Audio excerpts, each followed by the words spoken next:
बिस्मिल्ला जी। मैं ਤੁਹਾਡਾ यार अहमद लतीफ़ ते थड़ा सियासत अज असी थोड़ा जिहा थड़ा सियासत एक्सक्लूसिव करना लिया और मैं चाहना कि थोड़ा जिहा दसीए अपने यारां बेलियां नूं। ज़ाहिर है ये जर्नलिस्टां दा प्रोग्राम होंदा है और उहदे च आम बंदा भी असी पा लैंदे आ और जर्नलिस्ट दरअसल आम बंदे दी आवाज़ होंदा है, इस गल्ला असी इहनूं थड़ा कहने आ। ते थड़े च अज असां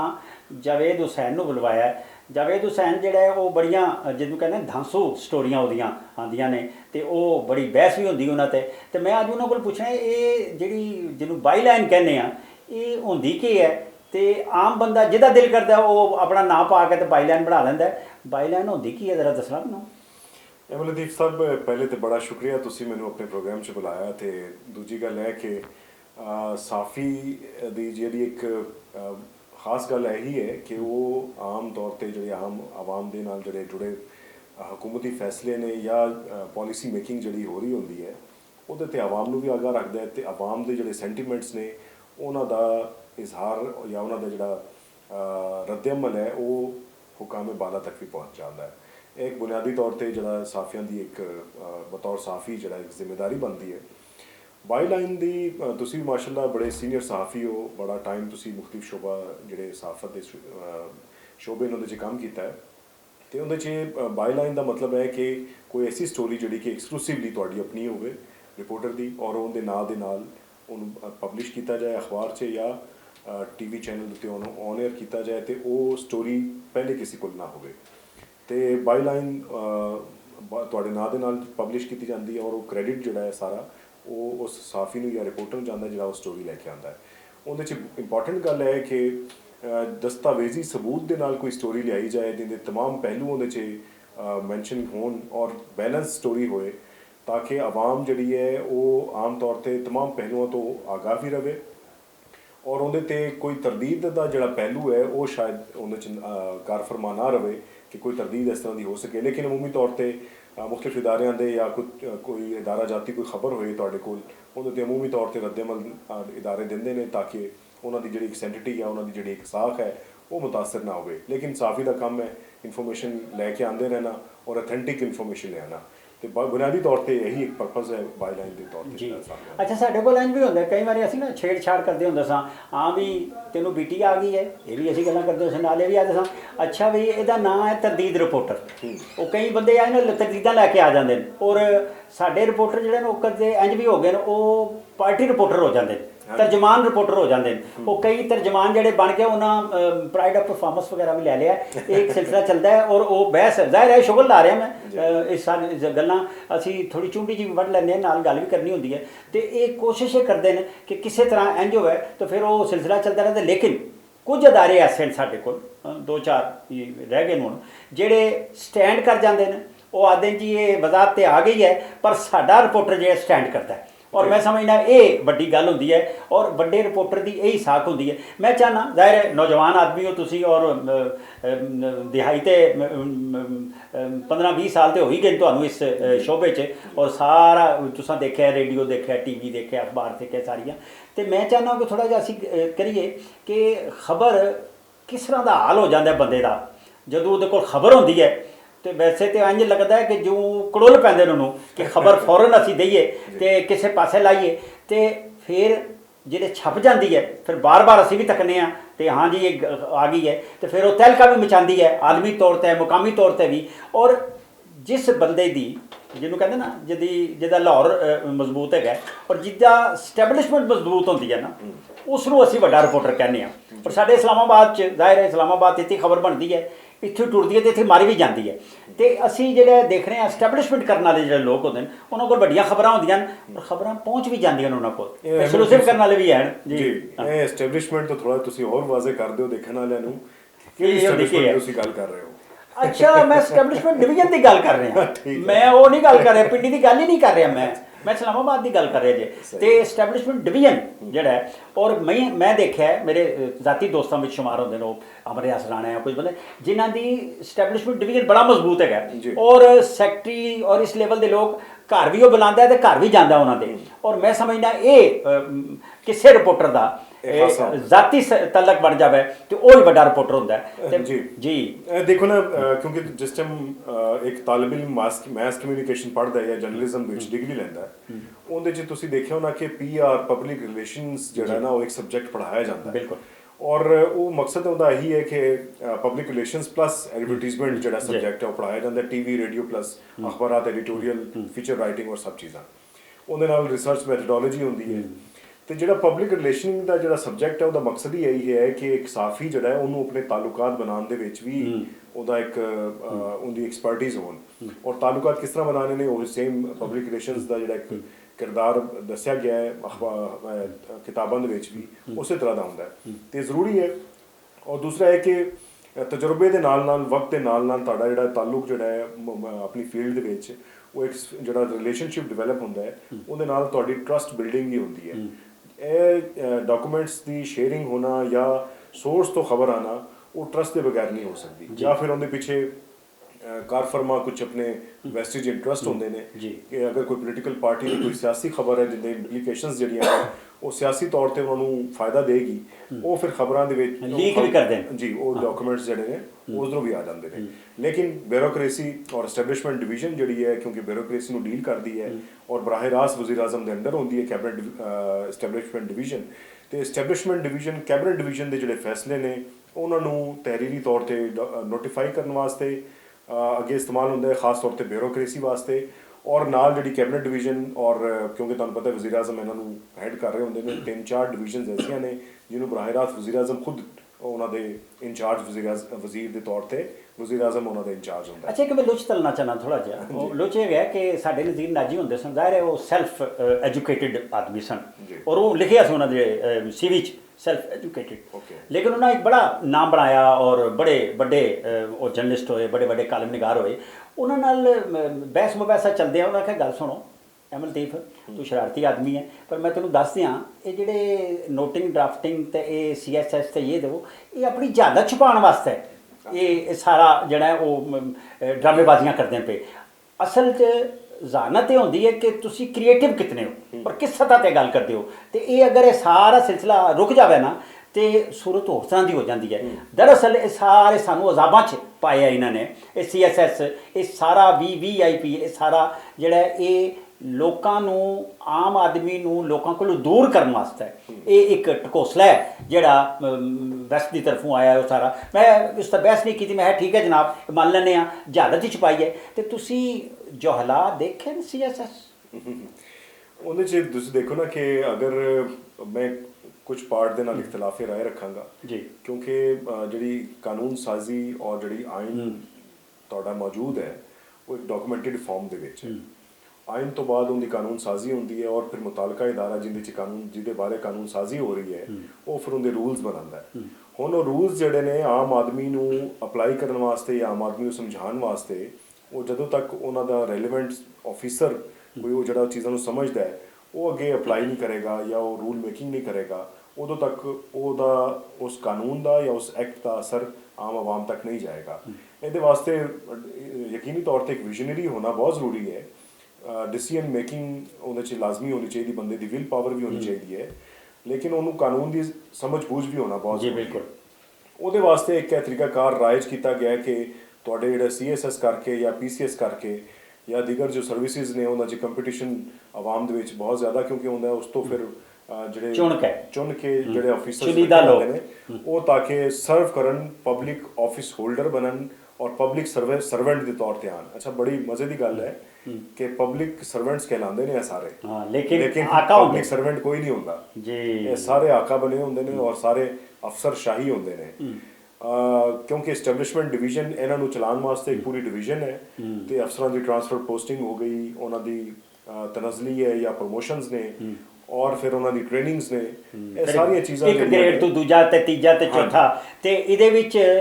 ਇੱਕ ਖਾਂਚਾ ਵੀ ਬਣਿਆ ਹੈ ਮੈਂ ਉਸ ਤਰਫ ਵੀ ਜਾਣਾ ਚਾਹੁੰਦਾ ਥੋੜਾ ਜਿਹਾ ਕਿ ਅਸੀਂ ਆਪਣੀ ਇੱਕ ਹੋਰ ਕਹਾਣੀ ਨਵੀਂ ਸੁਣੀ ਜੀ ਅਸਾਂ ਉਹ ਵੀ ਤੁਹਾਡੇ ਕੋਲ ਕਲੀਅਰ ਕਰਾਂ ਕਿਉਂਕਿ ਤੁਹਾਡਾ ਐਸਟੈਬਲਿਸ਼ਮੈਂਟ ਡਿਵੀਜ਼ਨ ਬੜੀ ਡਾਢੀ ਹੈਗੀ ਹੈ ਕਿ ਨਿੱਕੀ ਉਮਰ ਵੀ ਮੁਕਾ ਲਈ ਹੈ ਅਸਾਂ ਤੇ ਵੱਡੀ ਤੋਂ ਵੱਡੀ ਉਮਰ ਵੀ ਅਸਾਂ ਮੁਕਾ ਲਈ ਹੈ ਕਾਨੂੰਨ ਬਣਾ ਦਿੱਤਾ ਜੇ ਇਹ ਜ਼ਰਾ ਦੱਸਣਾ ਲੋਕਾਂ ਨੂੰ ਇਹਦੇ ਨਾਲ ਹੱਥ ਕੀ ਹੋਇਆ ਲੋਕਾਂ ਦਾ ਹਾਂਜੀ ਬੜਾ ਤੁਹਾਡਾ ਇੰਡੀਕੇਸ਼ਨ ਜਿਹੜੀ ਹੈ ਬੜੀ ਕਰੈਕਟ ਮਤਲਬ ਡਾਇਰੈਕਸ਼ਨ 'ਚ ਹੈ ਹਾਲ ਹੀ ਦੇ ਵਿੱਚ ਵਜ਼ੀਰ ਆਜ਼ਮ ਨੇ ਜਾਂ ਵਫਾਕੀ ਕਾਬੀਨਾ ਨੇ ਜਿਵੇਂ ਅਸੀਂ ਕਹਿੰਦੇ ਕਿ ਸੁਪਰੀਮ ਕੋਰਟ ਦਾ ਇੱਕ ਡਿਸੀਜਨ ਹੈ ਕਿ federal government is a federal cabinet ਜੀ, ਤੇ ਫੈਡਰਲ ਕੈਬਨਿਟ ਦੀ ਸਰਕੂਲੇਸ਼ਨ ਸਮਰੀ ਦੇ ਜ਼ਰੀਏ ਇੱਕ ਮਨਜ਼ੂਰੀ ਹੋਈ ਹੈ ਜਿਹਦੇ 'ਚ ਵਜ਼ੀਰ ਆਜ਼ਮ ਨੇ ਐਮਪੀ ਸਕੇਲ ਜਿਹੜਾ ਮੈਨੇਜਮੈਂਟ ਜਿਹੜਾ ਸਕੇਲ ਹੈ ਉਹਦੇ ਸਕੇਲ ਦੀ ਜਿਹੜੀ ਹੱਦ ਸੀ ਤਜਰਬੇ ਦੀ ਔਰ ਉਮਰ ਦੀ ਉਹ ਘੱਟ ਕੀਤੀ ਹੈ ਉਹਨਾਂ ਨੇ। ਉਹਦੇ 'ਚ ਤਜਰਬਾ ਜਿਹੜਾ ਹੈ ਜਿਵੇਂ PhD ਵਾਸਤੇ MP1 ਸਕੇਲ ਵਾਸਤੇ ਉਹਨਾਂ ਨੇ 7 ਸਾਲ ਕਰ ਦਿੱਤਾ 5 ਸਾਲ ਕਰ ਦਿੱਤਾ ਔਰ ਮਾਸਟਰਸ ਦੇ ਨਾਲ ਜਿਹੜਾ ਤਜਰਬਾ ਹੈ ਉਹ 7 ਸਾਲ ਕਰ ਦਿੱਤਾ। ਇਹ ਜਿਹੜੀ ਪਾਲਿਸੀ ਸੀ ਇਹ ਪਹਿਲੇ ਉਹਦੇ ਮੁਤਾਬਿਕ ਇਹ ਜਿਹੜਾ ਤਜਰਬਾ ਸੀ ਇਹ ਪਹਿਲੇ ਮਾਸਟਰਸ ਡਿਗਰੀ ਦੇ ਨਾਲ 14 ਸਾਲ ਸੀ ਤੇ ਜਿਹੜਾ PhD ਸੀ ਉਹਦੇ ਨਾਲ ਤਕਰੀਬਨ 7 ਸਾਲ ਦਾ ਰੱਖਿਆ ਗਿਆ ਸੀ। ਹੁਣ ਉਮਰ ਜਿਹੜੀ ਹੈ ਐਕਸਪੀਰੀਅੰਸ ਦੀ ਏਜ ਹੈ ਲਿਮਿਟ ਹੈ ਉਹ ਘੱਟ ਕਰ ਦਿੱਤੀ ਹੈ। ਉਹਦੇ ਨਾਲ ਇਹ ਹੋਇਆ ਕਿ ਹੁਣ ਜਿਹੜੇ ਕਮ ਉਮਰ ਜਿਹੜੇ ਲੋਕ ਮਾਸਟਰਸ ਕਰਕੇ ਕਮ ਉਮਰ ਮਨਪਸੰਦ ਜਾਂ PhD ਕਰਕੇ ਆ ਰਹੇ ਨੇ। ਮੇਰੀ ਗੱਲ ਕਿਉਂ ਨਹੀਂ ਤੁਸੀਂ ਸੈਕੰਡ ਕਰਦੇ? ਨਹੀਂ ਬਿਲਕੁਲ ਇਹੀ ਸੈਕੰਡ ਕਰ ਰਹੇ ਸਰ ਮੈਂ ਬਿਲਕੁਲ ਕਮ ਉਮਰ ਮਨਪਸੰਦ ਜੀ ਉਹ ਮਨਪਸੰਦ ਜਿਹੜੇ ਚੁਣੀਦਾ ਕਿਸਮ ਦੇ ਲੋਕ ਨੇ ਖਾਸ ਤੌਰ ਤੇ ਆਪਣੀ ਪਾਰਟੀਆਂ ਦੇ ਵਿੱਚ ਜਿਹੜੇ ਲੋਕਾਂ ਨੇ ਉਹਨਾਂ ਨੂੰ ਫੈਸਿਲਿਟੇਟ ਕਰਨ ਵਾਸਤੇ ਅਸੀਂ ਮਾਜ਼ੀ 'ਚ ਵੀ ਦੇਖਿਆ ਹੁਣ ਵੀ ਦੇਖਿਆ। ਔਰ ਮਨਪਸੰਦ ਬਾਬੇ ਜੀ ਬਾਬੇ ਵੀ ਬਾਬਿਆਂ ਦੀ ਸਰ ਉਹ ਇੱਕ ਹੋਰ ਕੈਡਰ ਹੈ ਜੀ ਉਹ SPPS ਕਹਿਲਾਉਂਦਾ ਹੈ। ਇਹ ਹੈਗਾ ਸਪੈਸ਼ਲ ਪ੍ਰੋਫੈਸ਼ਨਲ ਪਬਲਿਕ ਜਿਹੜਾ ਮਾਹਿਰੀਨ ਟੈਕਨੋਕ੍ਰੇਟ ਜੀ ਟੈਕਨੀਕੋਰੇਟ ਜਾਂ ਮਾਹਿਰੀਨ ਕਹਿਲਾਉਂਦੇ ਨੇ। ਉਹਦੇ 'ਚ ਜਿਹੜੀ ਇਹ ਵੀ ਸਰਕੂਲੇਸ਼ਨ ਸਮਰੀ ਦੇ ਜ਼ਰੀਏ ਇਹਨਾਂ ਨੇ ਮਨਜ਼ੂਰੀ ਦਿੱਤੀ ਕਿ ਉਹਨਾਂ ਦੀ ਜਿਹੜੀ ਏਜ ਲਿਮਿਟ ਸੀ 64 ਸਾਲ ਉਹ ਵਿਫਾਕੀ ਕਾਬੀਨਾ ਨੇ ਉਹ ਲਿਮਿਟ ਦੀ ਜਿਹੜੀ ਹੱਦ ਸੀ ਬਾਹਰ ਸੀ ਉਠਾ ਦਿੱਤੀ। ਯਾਨੀ ਕਿ ਹੁਣ 80 ਸਾਲ ਦਾ ਵੀ ਬੰਦਾ ਚਾਹੇ ਉਹ 100 ਸਾਲ ਦਾ ਹੈ ਉਹ ਤਜਰਬਾਕਾਰ ਹੋਣ ਦੇ ਨਾਤੇ ਉਹ SPPS ਦੇ ਜ਼ਰੀਏ ਇਸ ਜੌਬ ਦੇ ਵਿੱਚ ਆ ਸਕਦਾ ਹੈ। ਦੂਸਰਾ ਪੁਆਇੰਟ ਸਰ ਦੱਸਾਂ ਕਿ ਜਿਹੜਾ MP ਸਕੇਲ ਔਰ SPPS ਹੈ ਇਹਦੇ ਜ਼ਰੀਏ 20, 21 ਤੇ 22 ਇਹ 3 ਗ੍ਰੇਡ ਨੇ ਇਹਨਾਂ ਦੇ ਉੱਤੇ ਭਰਤੀ ਕੀਤੀ ਜਾ ਸਕਦੀ ਹੈ ਜੀ। ਔਰ ਜਿਹੜਾ ਉਹਨੂੰ ਆਮ ਤੌਰ ਤੇ ਡਿਸਕਸ਼ਨ ਹੁੰਦੀ ਹੈ ਕਿ ਤਨਖਾਹਾਂ ਬਹੁਤ ਲੈਵਿਸ਼ ਕਿਸਮ ਦੀਆਂ ਬਿਊਰੋਕ੍ਰੇਸੀ ਦੀਆਂ ਨੇ। ਉਹਦੇ 'ਚ ਦੇਖਣ ਵਾਲਿਆਂ ਨੂੰ ਅਸੀਂ ਦੱਸੀਏ ਕਿ ਜਿਹੜਾ MP ਸਕੇਲ ਹੈ ਉਹ MP3 ਦਾ ਜਿਹੜਾ ਸਕੇਲ ਹੈ ਉਹਦੇ 'ਚ 4.5 ਲੱਖ ਦੀ ਤਕਰੀਬਨ ਪੈਕੇਜ ਹੈ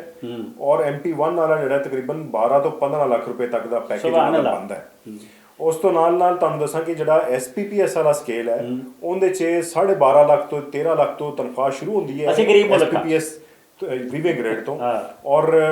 ਜਿਹੜਾ MP ਯਾਨੀ ਕਿ SPPS 1 ਸਕੇਲ ਤੱਕ ਜਾਏਗਾ ਉਹਦੀ ਤਕਰੀਬਨ 20 ਲੱਖ ਰੁਪਏ ਤਨਖਾਹ ਹੈ। ਔਰ ਇਹਦੇ ਨਾਲ ਜਿਹੜਾ 20, 21 ਤੇ 22 ਸਕੇਲ ਦੇ ਜਿਹੜੇ ਅਫਸਰ ਨੇ ਉਹਨਾਂ ਨੂੰ ਜਿਹੜੀ ਮਰਾਦ ਮਿਲਦੀਆਂ ਨੇ ਗੱਡੀਆਂ ਨੇ ਫਿਊਲ ਹੈ ਔਰ ਨਾਲ ਜਿਹੜੀ ਰਿਹਾਇਸ਼ ਹੈ ਉਹਦੇ ਨਾਲ ਮੋਬਾਈਲ ਫੋਨ ਹੈ ਬਿਜਲੀ ਦੇ ਯੂਨਿਟਸ ਨੇ ਇਹ ਸਾਰੀਆਂ ਚੀਜ਼ਾਂ ਜਿਹੜੀਆਂ ਨੇ ਉਹਨਾਂ ਨੂੰ ਨਾਲ ਉਹ ਮਰਾਦ ਵੀ ਮਿਲਦੀਆਂ ਨੇ। ਤੇ ਇਹ ਕਿੰਨੇ ਕੁ ਬਣ ਜਾਂਦੇ ਨੇ? ਇਹ ਤਾਂ ਮੈਂ 35-40 ਲੱਖ ਬਣ ਜਾਂਦਾ ਹੈ। ਇਹ ਤਕਰੀਬਨ 20 ਲੱਖ ਤੇ ਉਹਨਾਂ ਦਾ ਅਗਰ ਪੈਕੇਜ ਹੈ ਤੇ ਮੈਕਸਿਮਮ 5-7 ਲੱਖ ਰੁਪਏ ਉੱਪਰ ਤੁਸੀਂ ਇਹ ਲਗਾ ਲਓ ਤੇ 25-30 ਲੱਖ ਰੁਪਏ ਦਾ ਇੱਕ ਆਫੀਸਰ ਪੈ ਰਿਹਾ। ਤੁਹਾਨੂੰ ਮੈਂ ਦੱਸਾਂ ਕਿ ਮੌਜੂਦਾ ਹਕੂਮਤ ਦਾ ਕਾਰਨਾਮਾ ਕੀ ਹੈ। ਦੋਨੋਂ ਪਾਲਿਸੀਜ਼ ਦੇ ਵਿੱਚ ਅਮੈਂਡਮੈਂਟ ਕੀਤੀ ਗਈ। ਹੁਣ ਵਜ਼ੀਰ ਖਜ਼ਾਨਾ ਸਾਹਿਬ ਦੀ ਸਰਬਰਾਹੀ 'ਚ ਇੱਕ ਕਮੇਟੀ ਕਾਇਮ ਕੀਤੀ ਗਈ ਸੀ ਵਜ਼ੀਰ ਆਜ਼ਮ ਦੀ ਤਰਫੋਂ। ਉਹਨਾਂ ਦੀ ਖਾਹਿਸ਼ ਹੈ ਵਜ਼ੀਰ ਖਜ਼ਾਨਾ ਸਾਹਿਬ ਦੇ ਬਾਰੇ 'ਚ ਇਹ ਕਿਹਾ ਜਾਂਦਾ ਹੈ ਕਿ ਉਹਨਾਂ ਨੂੰ ਬਾਹਰੋਂ ਲਿਆਂਦਾ ਗਿਆ ਇੱਥੇ ਆਪਣੀ ਨੈਸ਼ਨੈਲਿਟੀ ਖਤਮ ਕਰਕੇ ਵਜ਼ੀਰ ਖਜ਼ਾਨਾ ਲੱਗੇ ਨੇ। ਉਹ ਇਹ ਚਾਹੁੰਦੇ ਨੇ ਕਿ ਦੋਵੇਂ ਸਕੇਲਾਂ 'ਚ MP1 MP ਸਕੇਲ ਔਰ SPPS ਵਿੱਚ ਜ਼ਿਆਦਾ ਤੋਂ ਜ਼ਿਆਦਾ ਭਰਤੀਆਂ ਕੀਤੀਆਂ ਜਾਣ। ਹੁਣ ਹੋਏਗਾ ਹੈ ਕਿ ਤੁਸੀਂ ਮਾਰਕੀਟ ਤੋਂ ਬੰਦੇ ਉਠਾਉਣ ਵਾਸਤੇ ਵਜ਼ੀਰ ਆਜ਼ਮ ਕਹਿੰਦੇ ਨੇ ਕਿ ਮੇਰੀ ਇੰਟੈਂਸ਼ਨ ਹੈ ਕਿ MP ਦੇ ਤਹਿਤ ਨੌਜਵਾਨ ਉਹਦੇ 'ਚ ਆਉਣ। ਵਜ਼ੀਰ ਖਜ਼ਾਨਾ ਦੀ ਇੰਟੈਂਸ਼ਨ ਹੈ ਕਿ SPPS ਦੇ ਜ਼ਰੀਏ ਤਜਰਬਾਕਾਰ ਬੰਦੇ ਉਧਰ ਆਉਣ। ਅਗਰ ਦੋਨੋਂ ਕੈਡਰਸ ਦੇ ਥਰੂ ਤੁਸੀਂ ਭਰਤੀਆਂ ਕਰਨੀਆਂ ਨੇ ਨਵੀਆਂ ਔਰ ਹੈਵੀ ਪੈਕੇजेस ਦੇ ਉੱਤੇ ਦੈਨ ਇੱਕ ਸਵਾਲ ਹੈ ਪੈਦਾ ਹੁੰਦਾ ਹੈ ਕਿ ਜਿਹੜੇ CSS ਔਰ ਤੁਸੀਂ ਜਿਹੜੇ ਦੂਸਰੇ ਕੈਡਰਸ ਵਿੱਚ ਰੈਗੂਲਰ ਆਫੀਸਰਸ ਆ ਰਹੇ ਨੇ ਉਹ ਕਿੱਧਰ ਜਾਣਗੇ? ਉਹ ਕੀ ਕਰ ਰਹੇ ਨੇ? ਕਰਸ਼ਮਾਂਜ ਰਹੇ ਨੇ। ਉਹ ਕੀ ਕਰ ਰਹੇ ਨੇ? ਉਹਨਾਂ ਦੀ ਡਿਲੀਵਰੀ ਕੀ ਹੈ? ਵਜ਼ੀਰ ਆਜ਼ਮ ਦਾ ਇੱਕ ਡਿਲੀਵਰੀ ਯੂਨਿਟ ਹੈ ਉਹ ਕੀ ਅਸੈਸਮੈਂਟ ਕਰ ਰਿਹਾ ਹੈ? ਹਜੇ ਤੱਕ ਕੋਈ ਰਿਪੋਰਟ ਚਾਹੇ ਉਹ ਪਿਛਲੀ ਗਵਰਨਮੈਂਟ ਹੋਵੇ ਸ਼ਹਿਬਾਜ਼ ਸ਼ਰੀਫ ਦੀ ਜਾਂ ਇਸ ਗਵਰਨਮੈਂਟ ਦੀ ਹਜੇ ਤੱਕ ਕੋਈ ਰਿਪੋਰਟ ਉਹਨਾਂ ਦੇ ਸਾਹਮਣੇ ਆਈ ਕਿ ਉਹਦੇ 'ਚ ਜਿਹੜੇ ਆਮ ਕੈਡਰ ਦੇ ਜਿਹੜੇ ਲੋਕ ਨੇ ਉਹ ਸਰਵਿਸਿਜ਼ ਦੇ ਨਾਲ ਨਾਲ ਜਿਹੜਾ ਹੈ ਉਹਨਾਂ ਦੀ ਤਰਬੀਅਤ ਵੀ ਕਰਵਾਉਂਦੀ ਹੈ ਐਸਟੈਬਲਿਸ਼ਮੈਂਟ ਡਿਵੀਜ਼ਨ। ਔਰ ਤੁਹਾਨੂੰ ਮੈਂ ਇੱਕ ਗੱਲ ਦੱਸਾਂ ਕਿ ਹੁਣ ਜਿਹੜੀ ਬੈਚ 20ਵੇਂ ਗ੍ਰੇਡ ਤੋਂ 21ਵੇਂ ਗ੍ਰੇਡ 'ਚ ਜਿਹਨਾਂ ਦੀ ਪ੍ਰਮੋਸ਼ਨ ਹੋਣੀ ਹੈ ਤੁਹਾਨੂੰ ਮੈਂ ਦੱਸਾਂ ਕਿ 20ਵੇਂ ਗ੍ਰੇਡ 'ਚ ਜਾਣ ਵਾਸਤੇ ਟ੍ਰੇਨਿੰਗਸ ਨੇ 20ਵੇਂ ਚੋਂ 21 'ਚ ਜਾਣ ਵਾਸਤੇ ਟ੍ਰੇਨਿੰਗਸ ਨੇ ਔਰ ਫਿਰ ਲਾਜ਼ਮੀ ਨੇ 22 ਦੇ ਵਿੱਚ ਜਾਣ ਵਾਸਤੇ ਟ੍ਰੇਨਿੰਗਸ ਨੇ 3-3 4-4 ਮਹੀਨੇ ਦੀ ਔਰ ਇਹ ਲਾਜ਼ਮੀ ਟ੍ਰੇਨਿੰਗਸ ਨੇ ਜਿਹੜੀ ਕਿ ਆਫੀਸਰਸ ਨੂੰ ਕਰਨੀ ਪੈਂਦੀਆਂ ਨੇ। ਹਾਂਜੀ ਉਹ ਪੈਸੇ ਕਿੰਨੇ ਦੇ ਬਣ ਜਾਂਦੇ ਜੀ? ਬੰਦਾ ਇੱਕ ਦਿਨ ਦਾ ਪੈਂਦਾ ਸਾਨੂੰ ਉਹ ਤੁਹਾਨੂੰ ਕਿੰਨੇ ਦਾ ਪੈਂਦਾ ਕਿ ਜਿਹੜਾ ਇੱਕ ਆਫੀਸਰ ਹੈ ਉਹਦੇ ਤੇ 22 ਲੱਖ ਰੁਪਏ ਦਾ ਖਰਚਾ ਹੈ ਜਿਹੜਾ ਕਿ ਉਹਨੂੰ ਬਾਹਰ ਬੈਰੂਨੀ ਮੁਲਕ ਦੌਰੇ ਵੀ ਕਰਵਾਏ ਜਾਣਗੇ ਉਹਦੀ ਟ੍ਰੇਨਿੰਗ ਵੀ ਹੈ ਔਰ ਪੂਰਾ ਜਿਹੜਾ ਜਿਹੜੀ ਉਹਦੀ ਰਿਹਾਇਸ਼ਗਾਹ ਹੈ ਉਹਦੇ ਖਰਚੇ ਨੇ ਤਮਾਮ ਉਹਦੇ ਉਠਾਏ ਸਭ ਜਾਣਗੇ। ਦੇਣਗੇ। 22 ਲੱਖ ਰੁਪਏ ਇੱਕ ਅਫਸਰ ਤੇ ਖਰਚ ਕੀਤਾ ਜਾਏਗਾ। ਤੁਸੀਂ ਇਹਨੂੰ ਮਲਟੀਪਲਾਈ ਕਰ ਲਓ ਕਿ 50 ਜਿਹੜੇ 50 ਜਿਹੜੇ ਲੋਕ ਅਫਸਰ ਜਾਣਗੇ ਉਹਨਾਂ ਤੇ ਕਿੰਨਾ ਖਰਚਾ 3 ਮਹੀਨੇ ਜਾਂ 4 ਮਹੀਨੇ ਦੀ ਟ੍ਰੇਨਿੰਗ ਤੇ ਆਏਗਾ। ਦੂਸਰੀ ਜਾਨਿਬ ਸਵਾਲ ਇਹ ਪੈਦਾ ਹੁੰਦਾ ਹੈ ਅਹਿਮਦ ਲਤੀਫ ਸਾਹਿਬ ਕਿ ਅਗਰ ਤੁਸੀਂ ਇੱਕ ਬਿਊਰੋਕਰੇਟ ਨੂੰ ਇਤਨੀ ਟ੍ਰੇਨਿੰਗ ਦਿਲਵਾ ਰਹੇ ਹੋ ਔਰ ਪਾਕਿਸਤਾਨ ਦੁਨੀਆ ਭਰ ਦੇ ਵਿੱਚ ਇੱਕ ਵਾਹਿਦ ਐਸਾ ਮੁਲਕ ਹੈ ਜਿੱਥੇ ਬਿਊਰੋਕ੍ਰੇਸੀ ਦੀ ਇਤਨੀ ਟ੍ਰੇਨਿੰਗ ਕਰਵਾਈ ਜਾਂਦੀ ਹੈ ਔਰ ਇਹ ਟ੍ਰੇਨਿੰਗ ਤੋਂ ਬਾਅਦ ਉਹਨਾਂ ਦੀ ਤਨਖਾਹਾਂ ਦੀ ਔਰ ਮਰਾਤ ਦੇ ਵਿੱਚ ਹਰ ਸਾਲ ਉਹ ਇਜ਼ਾਫਾ ਵੀ ਮੰਗਦੇ ਨੇ। ਹੁਣੇ ਤੁਸੀਂ ਦੇਖਿਆਗਾ ਬਜਟ ਦੇ ਵਿੱਚ 20% ਇਜ਼ਾਫਾ ਕੀਤਾ ਗਿਆ ਹੈ। ਜਿਹੜੇ 16 ਗ੍ਰੇਡ ਤੋਂ ਉੱਪਰ ਦੇ ਅਫਸਰਾਨ ਜਿਹੜੇ ਸਨ ਉਹਨਾਂ ਦੀ 20 ਗ੍ਰੇਡ ਤੋਂ ਉੱਪਰ ਤਨਖਾਹਾਂ ਦੀ ਇਜ਼ਾਫਾ ਕੀਤਾ ਗਿਆ ਹੈ। 1 ਤੋਂ 16 ਦੇ ਵਿੱਚ 15% ਔਰ ਤਕਰੀਬਨ 25% ਦੇ ਤਕਰੀਬਨ ਅਫਸਰਾਂ ਦੇ ਇਹ ਇਜ਼ਾਫਾ ਵੀ ਨਾਲ ਹਰ ਸਾਲ ਮੰਗਦੇ ਨੇ। ਦੂਜੀ ਜਾਨਿਬ ਡਿਲੀਵਰੀ ਕੀ ਹੈ ਕਿ ਤੁਹਾਨੂੰ SIFC ਕਾਇਮ ਕਰਨੀ ਪੈ ਰਹੀ ਹੈ ਔਰ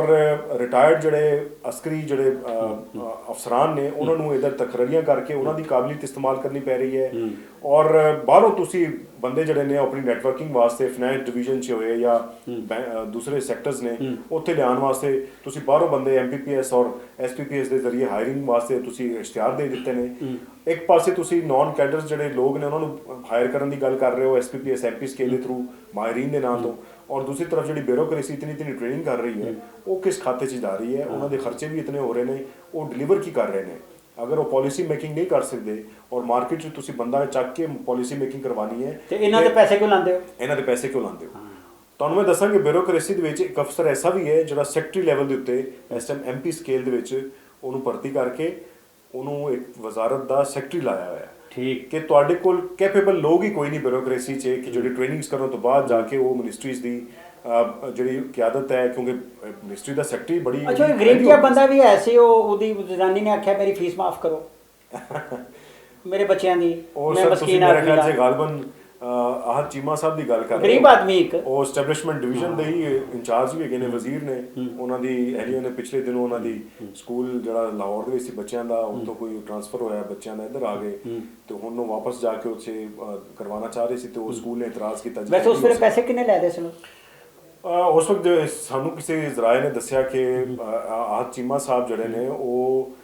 PTCL ਦਾ ਬੋਰਡ ਜਿਹੜਾ ਬੋਰਡ ਆਫ ਡਾਇਰੈਕਟਰਸ ਹੈ ਉਹਦੇ ਮੈਂਬਰ ਵੀ ਸਨ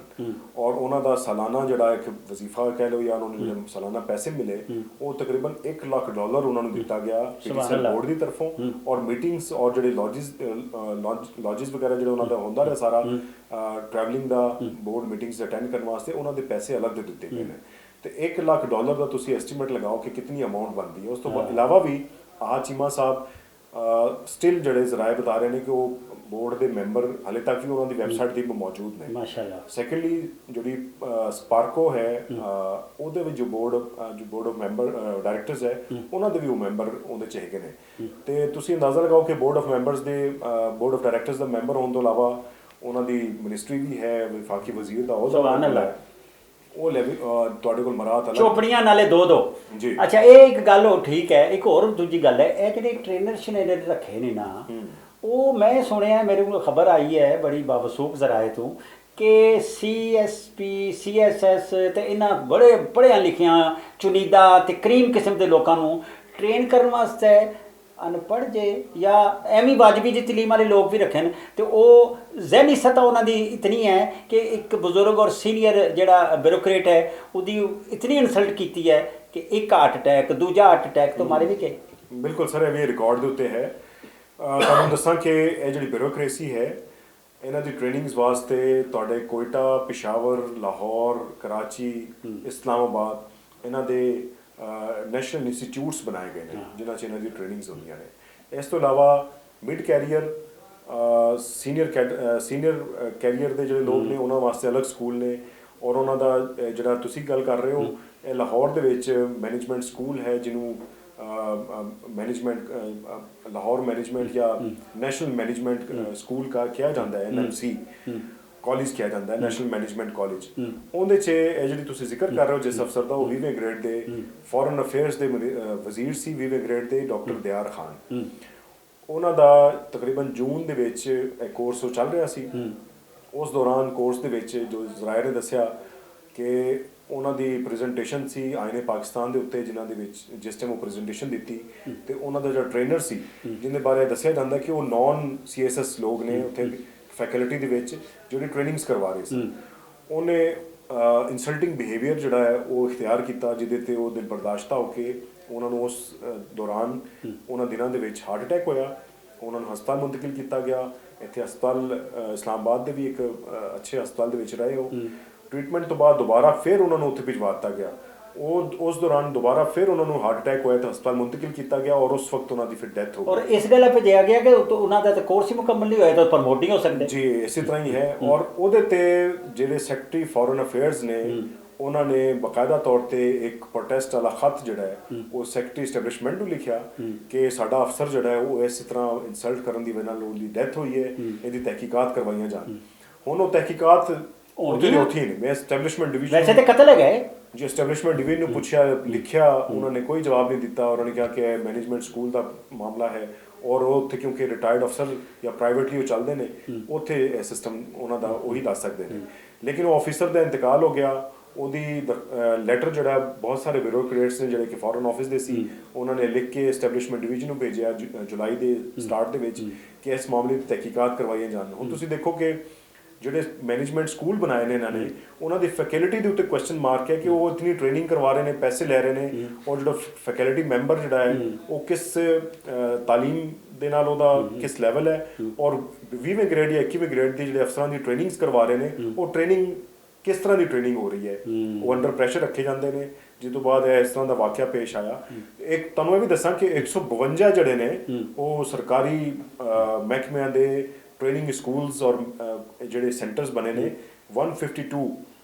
ਟੋਟਲ ਜਿਹੜੇ ਨੇ। ਅੱਛਾ, ਇਹ ਵੀ ਕੋਈ ਐਨਜੀਓ ਟਾਈਪ ਦੀ ਗੱਲ ਤੇ ਨਹੀਂ ਜੋ ਫੈਮਿਲੀ ਐਨਜੀਓ ਤੇ ਆਪਣੀਆਂ ਬੇਗਮਾਤ ਦੀ ਐਨਜੀਓ ਤੇ ਫਾਰਨ ਡੋਨਰ ਏਜੰਸੀਆਂ ਤੇ ਇਹ ਉਹ ਕਹਾਣੀ ਤਾਂ ਨਹੀਂ ਕਿਧਰੇ? ਨਹੀਂ ਸਰ, ਇਸ ਤਰ੍ਹਾਂ ਦੀ ਕੋਈ ਕਹਾਣੀ ਨਹੀਂ ਹੈ। ਉਹ ਪ੍ਰਾਈਵੇਟਲੀ ਇਹ ਸਕੂਲ ਚੱਲ ਰਹੇ ਨੇ ਔਰ ਸੈਮੀ ਗਵਰਨਮੈਂਟ ਆਟੋਨੋਮਸ ਬਾਡੀ ਦੇ ਤੌਰ ਤੇ ਕੰਮ ਕਰ ਰਹੇ ਨੇ, ਲੇਕਿਨ ਐਸਟੈਬਲਿਸ਼ਮੈਂਟ ਡਿਵੀਜ਼ਨ ਔਰ ਬਿਊਰੋਕ੍ਰੇਸੀ ਡਾਇਰੈਕਟਲੀ ਉਹਨੂੰ ਡੀਲ ਕਰਦੀ ਹੈ। ਇਹਨਾਂ ਦੇ ਜਿਹੜੇ ਰਿਟਾਇਰਡ ਅਫਸਰ ਹੁੰਦੇ ਨੇ ਉਹ ਜਾ ਕੇ ਪਹਿਲੇ ਗਵਰਨਮੈਂਟ 'ਚ ਸਰਵ ਕਰ ਰਹੇ ਹੁੰਦੇ ਨੇ ਤੇ ਉਹੀ ਬਿਊਰੋਕਰੇਟਸ ਜਿਹੜੇ ਰਿਟਾਇਰਡ ਹੋਣ ਤੋਂ ਬਾਅਦ ਉੱਥੇ ਦੇ ਡਾਇਰੈਕਟਰ ਜਾਂ ਉੱਥੇ ਦੇ ਹੈੱਡ ਬਣ ਜਾਂਦੇ ਨੇ। ਇਹ ਰੀਸੈਂਟ ਪਾਸਟ ਜਿਹੜੇ ਐਸਟੈਬਲਿਸ਼ਮੈਂਟ ਡਿਵੀਜ਼ਨ ਦੇ ਸੈਕਟਰੀ ਸੀ ਉਹ ਉੱਥੋਂ ਰਿਟਾਇਰਮੈਂਟ ਤੋਂ ਬਾਅਦ ਗਏ ਨੇ। ਉਹ ਉਸੇ ਇਸ ਕਾਲਜ ਦੇ ਨੈਸ਼ਨਲ ਮੈਨੇਜਮੈਂਟ ਕਾਲਜ ਦੇ ਜਿਹੜੇ ਨੇ ਉਹ ਰੈਕਟਰ ਇਸ ਟਾਈਮ ਲੱਗੇ ਨੇ। ਗੱਲ ਕਰੋ। ਤੇ ਉਹ ਉਸ ਤੋਂ ਬਾਅਦ ਤੁਸੀਂ 22 ਲੱਖ ਰਿਆ ਇਸ ਤੋਂ ਜ਼ਿਆਦਾ ਦੀ ਅਮਾਊਂਟ ਦੇ ਨਾਲ ਜਿਹੜੇ ਚਾਰजेस ਲੈਂਦੇ ਨੇ, ਉਹਦੇ 'ਚ ਟ੍ਰੇਨਿੰਗਸ ਕਰਵਾ ਰਹੇ ਨੇ। ਤਾਂ ਬੜੇ ਕੁਐਸਚਨੇਬਲ ਟ੍ਰੇਨਿੰਗਸ ਨੇ ਕਿ ਉਹ ਟ੍ਰੇਨਿੰਗਸ ਦਾ ਫਾਇਦਾ ਕੀ ਹੈ। ਯਾਨੀ 50 ਸਾਲ ਦੀ ਉਮਰ ਦੇ ਵਿੱਚ ਇੱਕ ਬਿਊਰੋਕਰੇਟ ਹੈ, ਉਹਦੀ ਤੁਸੀਂ ਟ੍ਰੇਨਿੰਗ ਕਰਵਾ ਰਹੇ ਹੋ। ਉਹ ਕਿਸੇ ਮੁਲਕ ਦੇ ਵਿੱਚ ਸਫੀਰ ਲੱਗਿਆ ਹੈ, ਉਹ ਜਿਸ ਟਾਈਮ ਆਪਣੇ ਮੁਤਾਲਕਾ ਮੁਲਕ 'ਚ ਕਹਿ ਕੇ ਆਏਗਾ ਕਿ ਜੀ ਮੈਂ ਟ੍ਰੇਨਿੰਗ ਤੇ ਜਾ ਰਿਹਾ, ਤਾਂ ਉੱਥੇ ਵੀ ਇਸ ਹਾਸੀ ਔਰ ਮਜ਼ਾਕ ਦਾ ਬਾਇਸ ਬਣਦਾ ਹੈ ਕਿ 50 ਸਾਲ ਦੀ ਉਮਰ 'ਚ ਵੀ ਇਸ ਟਾਈਮ ਹੁਣ ਬਾਬਾ ਇੱਥੇ ਸਿੱਖਣਾ ਆ ਗਿਆ, ਬੁੱਢਾ ਤੋਤਾ। ਅੱਛਾ, ਇੱਕ ਹੋਰ ਆਖਰ ਤੇ ਇੱਕ ਸ਼ਰਾਰਤ ਜੀ ਮੈਂ ਨਿੱਕ ਜੀ ਹੋਰ ਕਰਨਾ ਚਾਹੁੰਦਾ। ਇਹ ਜਿਹੜੀ ਹਕੂਮਤ ਹੁੰਦੀ ਹੈ, ਇਹ ਵੀ ਨਿੱਕੀ ਜਿਹੀ ਗੱਲ ਹੈ, ਹਕੂਮਤ ਹੁੰਦੀ ਹੈ ਜਿਹੜੀ ਉਹਦੇ ਵਿੱਚ ਕਮੇਟੀਆਂ ਹੁੰਦੀਆਂ ਨੇ, ਕਾਇਮਾ ਕਮੇਟੀਆਂ, ਫਲਾਣੀ ਕਮੇਟੀ, ਫਿਰ ਪਬਲਿਕ ਅਕਾਊਂਟਸ ਕਮੇਟੀ ਵੀ ਹੁੰਦੀ ਜਿਹੜੀ ਹੁਣ ਤੱਕ ਨਹੀਂ ਬਣੀ। ਇਹ ਥੋੜ੍ਹਾ ਜਿਹਾ ਦੱਸੋ, ਇਹ ਅਸਲ 'ਚ ਅਗਰ ਇਹ ਕੰਮ ਕਰਨ ਲੱਗ ਪੈਣ ਕਮੇਟੀਆਂ ਤੇ ਇਹ ਨੱਥ ਨਹੀਂ ਪਾ ਦਿੰਦੀਆਂ? ਸਰ ਬੜਾ ਵੈਲਿਡ ਕੁਐਸਚਨ ਹੈ। ਇਹ ਪਾਰਲੀਮਾਨੀ ਜਿਹੜਾ ਨਿਜ਼ਾਮ ਹੈ ਨਾ, ਉਹ ਬੇਸ ਕਰਦਾ ਹੈ ਪਾਰਲੀਮੈਂਟ ਦੇ ਉੱਤੇ। ਦੋ ਹਾਊਸਿਸ ਨੇ ਤੁਹਾਡੇ, ਈਵਾਨ ਬਾਲਾ ਔਰ ਈਵਾਨ ਜ਼ੇਰੀ। ਉਹ ਹਾਊਸਿਸ ਦੇ ਵਿੱਚ ਜਿਹੜੀ ਸਟੈਂਡਿੰਗ ਕਮੇਟੀਜ਼ ਨੇ ਉਹ ਐਕਚੁਅਲ ਪਾਰਲੀਮੈਂਟ ਉਹ ਨੇ ਜੀ, ਕਿਉਂਕਿ ਸਟੈਂਡਿੰਗ ਕਮੇਟੀਜ਼ 'ਚ तमाम ਜਿਹੜੀ ਪਾਰਲੀਮਾਨੀ ਜਮਾਤਾਂ ਨੇ, ਉਹਦੇ 'ਚ ਚਾਹੇ ਆਪੋਜੀਸ਼ਨ ਹੋਏ ਜਾਂ ਡਰਾਈਲੀ ਬੈਂਚਿਸ ਹੋਣ, ਉਹਨਾਂ ਦੀ ਨੁਮਾਇੰਦਗੀ ਉਹਦੇ 'ਚ ਸ਼ਾਮਿਲ ਹੁੰਦੀ ਹੈ। ਔਰ ਜਿਹੜਾ ਮੁਤਾਲਕਾ ਕੋਈ ਬਿੱਲ ਹੈ ਜਾਂ ਕੋਈ ਮਸਲਾ ਹੈ, ਅਸਲ ਜਮਹੂਰੀਅਤ ਉੱਥੇ ਹੁੰਦੀ ਹੈ। ਉੱਥੇ ਉਹਦੇ 'ਤੇ ਕਨਸੈਂਟ ਬਣਾਇਆ ਜਾਂਦਾ ਹੈ ਕਿ तमाम ਰਾਏ ਆਮਾ ਜਿਹੜੀ ਹੈ ਉਸ ਕਮੇਟੀ 'ਚ ਬਣਦੀ ਹੈ। ਅਗਰ ਤੁਹਾਡੀ ਪਾਰਲੀਮਾਨੀ ਕਮੇਟੀਆਂ ਸਟੈਂਡਿੰਗ ਕਮੇਟੀ ਜਿਹਨਾਂ ਨੂੰ ਕਿਹਾ ਜਾਂਦਾ ਅਗਰ ਨਹੀਂ ਨੇ ਤੇ ਪਾਰਲੀਮੈਂਟ ਸਮਝ ਲਓ ਕਿ ਮੁਕੰਮਲ ਨਹੀਂ ਹੈ। ਉਹ ਪਾਰਲੀਮੈਂਟ ਬਿਲਕੁਲ ਫਾਲ ਕੰਮ ਨਹੀਂ ਕਰ ਰਹੀ ਹੈ, ਕਿਉਂਕਿ ਹਾਊਸ ਦੇ ਵਿੱਚ ਤੇ ਸ਼ਾਰਟ ਟਾਈਮ ਦੇ ਵਿੱਚ ਲੈਜਿਸਲੇਸ਼ਨ ਕਰਨਾ ਬੜਾ ਮੁਸ਼ਕਿਲ ਕੰਮ ਹੁੰਦਾ ਹੈ ਕਿ ਤੁਸੀਂ ਸ਼ਾਰਟ ਟਰਮ ਦੇ ਵਿੱਚ ਲੋਕਾਂ ਨੂੰ ਅੰਡਰਸਟੈਂਡਿੰਗ ਉਹਦੀ ਦੇ ਸਕੋ। ਲੇਕਿਨ ਸਟੈਂਡਿੰਗ ਕਮੇਟੀਆਂ ਜਿੱਥੇ ਵੀ ਪਾਰਲੀਮਾਨੀ ਨਿਜ਼ਾਮ ਹੈ, ਉੱਥੇ ਤੁਸੀਂ ਦੇਖੋ ਜਾ ਕੇ ਸਾਡੀ ਪਾਰਲੀਮਾਨੀ ਕਮੇਟੀਆਂ ਤੇ ਉਸ ਤਰ੍ਹਾਂ ਸਕਰੂ ਅਪ ਹੀ ਨਹੀਂ ਕਰਦੀਆਂ ਮੁਤਾਲਕਾ ਅਥਾਰਟੀਜ਼ ਨੂੰ ਬੁਲਾ ਕੇ, ਕਿਉਂਕਿ ਉਹਦੇ 'ਚ ਐਕਸਪਰਟਿਜ਼ ਹੀ ਨਹੀਂ ਹੁੰਦੀਆਂ। ਅੱਛਾ, ਬਣ ਗਈਆਂ ਵੈਸੇ ਕਮੇਟੀਆਂ? ਜੀ, ਸਟੈਂਡਿੰਗ ਕਮੇਟੀਜ਼ ਬਣ ਗਈਆਂ ਨੇ, ਆਪੋਜੀਸ਼ਨ ਨੂੰ ਮਿਲੀਆਂ ਨੇ। ਪਬਲਿਕ ਅਕਾਊਂਟਸ ਕਮੇਟੀ ਜਿਹੜੀ ਹੈ ਉਹ ਫਿਲ ਵਰਕ ਜਿਹੜਾ ਹੈ ਉਹ ਪੈਂਡਿੰਗ 'ਚ ਹੈ, ਉਹਦੇ 'ਚ ਨਾਮਾਂ ਦੇ ਉੱਤੇ ਇਤਰਾਜ਼ ਚੱਲ ਰਿਹਾ ਹੈ ਔਰ ਹੁਕੂਮਤ ਨੇ ਲੈਟਰ ਲਿਖਿਆ ਆਪੋਜੀਸ਼ਨ ਲੀਡਰ ਨੂੰ ਕਿ ਕੋਈ ਚਾਰ ਨਾ ਭੇਜੋ, ਔਰ ਆਪੋਜੀਸ਼ਨ ਲੀਡਰ ਨੇ ਕਿਹਾ ਜੀ ਕਿ ਅਸੀਂ ਤਾਂ ਆਮਿਰ ਡੋਗਰ ਦਾ ਨਾਂ ਪਹਿਲੇ ਦਿੱਤਾ ਹੋਇਆ ਹੈ। ਹੁਣ ਆਮਿਰ ਡੋਗਰ ਦੇ ਨਾਂ ਤੇ ਗਵਰਨਮੈਂਟ ਇਤਫਾਕ ਨਹੀਂ ਕਰ ਰਹੀ, ਤੇ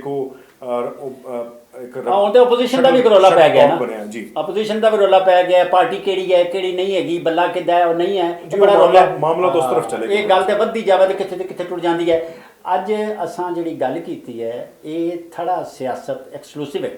ਤੇ ਇਹਦੇ ਵਿੱਚ ਅਸਾਂ ਇੱਕ ਖਾਸ ਮਹਿਮਾਨ ਬੁਲਾਏ ਸਨ ਜਾਵੇਦ ਹੁਸੈਨ। ਇਹ ਨਵਿਆਂ ਲੋਕਾਂ ਵਿੱਚੋਂ, ਨੌਜਵਾਨਾਂ ਵਿੱਚੋਂ, ਮੈਂ ਨੌਜਵਾਨ ਹੀ ਕਹਾਂਗਾ, ਜ਼ਾਹਿਰ ਮੈਂ ਤਾਂ ਬਹੁਤ ਹੀ ਬਾਬਾ ਹੈਗਾ ਨਾ, ਤੇ ਨੌਜਵਾਨਾਂ ਚੋਂ ਤੇ ਬੜੇ ਪਾਵਰਫੁਲ ਜਿਹਨੂੰ ਕਹਿੰਦੇ ਨੇ ਸਟੈਬਲਿਸ਼ਮੈਂਟ ਡਿਵੀਜ਼ਨ, ਇਹਨਾਂ ਦਾ ਬੜਾ ਪੱਕਾ ਔਰ ਪੀੜਾ ਹੈਗਾ ਔਰ ਇਹਨਾਂ ਦੀ ਖਬਰ ਜਿਹੜੀ ਹੈ ਬੜੀ ਠੁਕਵੀਂ ਹੁੰਦੀ ਹੈ। ਬੜੀ ਮਿਹਰਬਾਨੀ ਜੀ, ਤੁਸੀਂ ਅੱਜ ਸਾਡੇ ਕੋਲ ਆਏ ਤੇ ਅਸਾਂ ਕੋਈ ਹੋਰ ਤਰ੍ਹਾਂ ਦਾ ਥੜਾ ਕਰ ਲਿਆ। ਚੰਗਾ, ਰੱਬ ਰਾਖਾ, ਅੱਲਾ ਬੇਲੀ।